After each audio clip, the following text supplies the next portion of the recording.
Down, boy.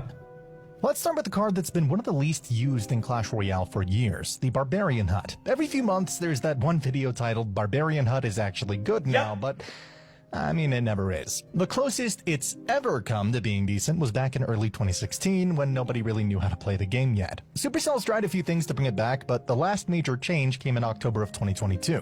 Its cost dropped from 7 down to 6. It spawned 3 barbarians every 14 seconds instead of 2 every 10. The lifetime was cut from 40 to 30 seconds, and the death spawn was reduced to just 1 barbarian.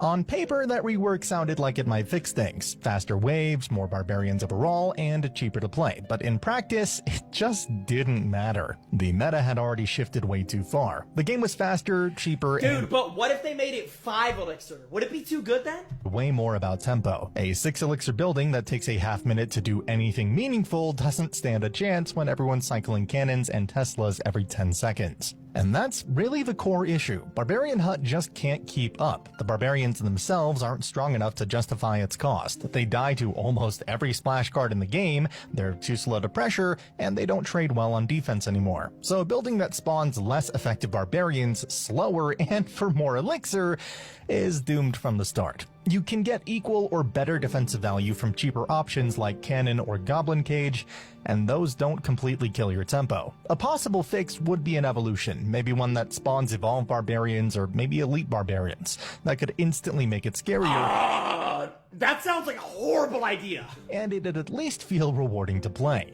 But even that wouldn't solve the real problem. It'd just be another short-term spike in power, one of those cards that dominates for a season, gets nerfed, and Why is the barbarian flying? disappears again. What the hut actually needs is identity. Something that gives it a clear reason to exist beyond being a slow barbarian dispenser. One approach could be similar to the Goblin Hut rework, where it only spawns barbarians when enemies are in range. That would make it an interactive defensive building instead of a passive elixir sink, a card that reacts. But honestly, I'd love to see Supercell go even further with it. I mean, imagine if Barbarian Hut was reimagined completely, turned into a Barbarian King. I always thought that it was a missed opportunity when we got the Golden Knight and not the Barbarian King. And it wouldn't even have to be a champion.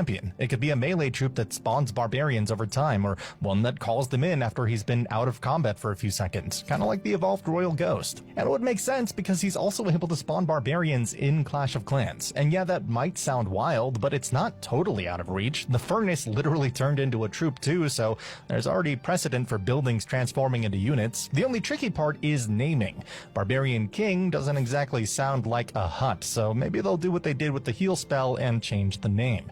It'd give the barbarian archetype an identity again, aggressive, brawling. Bro, but I think the issue with the Barbarian Hut is it's too clunky, bro. It's like it's too slow. Chaotic, and finally make the hut feel like a card worth playing, not just a leftover from 2016.